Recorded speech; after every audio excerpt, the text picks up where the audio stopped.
সব ভণ্ডদের সম্পর্কে কথা বলি না আমরা, এদের কোনো মূল্য নেই। আচ্ছা, নওশাদ সিদ্দিকী আমরা জানতে পারলাম যে তিনি সিপিআইএম এর সঙ্গে জোট করার জন্য চিঠি দিয়েছে। তাহলে কি বলবেন? তাহলে কি তারা ভয় পাচ্ছে? এই ফালতুদের গুরুত্ব দিন না, এই ফালতু পার্টি ফালতু দল আর এই ভণ্ডামি আমরা ওসব এদের সম্পর্কে কোনো কথাই বলবো না, একটু ফালতু মাল আছে। গতকাল দেখলাম আমরা তিনি আবারও হাইকোর্টে গিয়ে কেস করেছেন এবং যেই দুর্যোগ হয়েছে তার ফলে দেখলাম যে আপনার নাম করে বলছে যে আপনি বিভিন্ন জায়গায় ওখানকার জায়গা জমি দখল করে রেখেছেন, খাল দখল করে নিচ্ছেন, তার জন্য আবারও কেস করবে। কি বলবেন? করুক, কোনো অসুবিধা নেই, যে কটা পারে করুক না। শুধুমাত্র আমরা জানতে পারলাম আগামীকাল সাংবাদিক সম্মেলনে এবং নওশাদ সিদ্দিকী তিনি বলছেন যে যত জায়গায় আইএসএফ এর পার্টি অফিস ছিল সব নাকি আপনি ভাঙচুর করেছেন, এমনটাই তিনি বলছেন। কি বলবেন? বলতেই পারে, সব ভণ্ডদের সম্পর্কে কথা বলি না আমরা, এদের কোনো মূল্য নেই। আমরা জেনেছি যে পূর্ব সাহেব থেকে তো আগে তো এরকম ফতোয়া তারা দিতেন না। পূর্ব কোন জায়গা থেকে ভণ্ডদের কথা মাথায় নেই না, এত শর্টকাট। বিরোধী দলের নেতা শুভেন্দু অধিকারী তিনি বলছেন এই যে পশ্চিমবাংলার মধ্যে যেখান থেকে মাননীয় মুখ্যমন্ত্রীর ক্ষমতা এসেছেন সেখান থেকে একের পর এক যে মুসলিমদের উপর অত্যাচার, হিন্দুদের উপর অত্যাচার হচ্ছে, তারা এমনটা দাবি করছেন শুভেন্দু অধিকারী।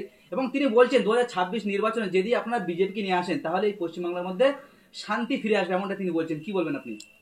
সেটা বাংলার মানুষ বুঝতে পারছে যে কারা বাংলাতে শান্তি ফেরাতে পারে আর শান্তি প্রতিষ্ঠিত করতে পারে, এটা বাংলার মানুষ জানে। বিজেপি হলো একটা সাম্প্রদায়িক শক্তি, এদের কাজ হলো ধর্মীয় বিভাজন, জাতপাতের দাঙ্গা। এটা বাংলার মানুষ অনেক আগে উপলব্ধি করেছে, যার ফলে 21, 23, 24 এই পরপর যে 3টি ইলেকশন বাংলায় কিন্তু মমতা বন্দ্যোপাধ্যায়ের নেতৃত্বে সরকার তৈরি হচ্ছে এবং লোকসভায় আমরা সিটও বেশি পাচ্ছি, পঞ্চায়েতে এককভাবে আমরা আমাদের ক্ষমতা আমরা দখলে রাখতে পেরেছি।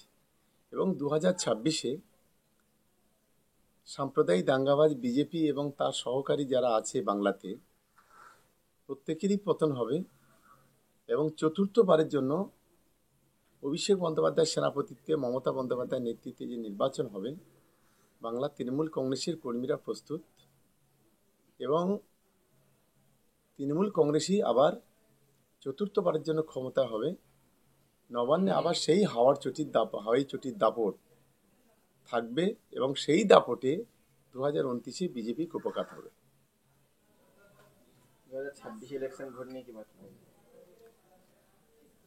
ইলেকশন হবে, ইলেকশনে আমরা তৈরি, জিতবো। ইব্রাহিম সিদ্দিকী তিনি বলছেন ভালো টপিক এটা, ভাঙড়ে আইএসএফ এর কর্মীরা বলছেন যে যাই হয়ে না কেন ভাঙড়ে আইএসএফ জিতবে না। হ্যাঁ ঠিক আছে, কোনো অসুবিধা নেই।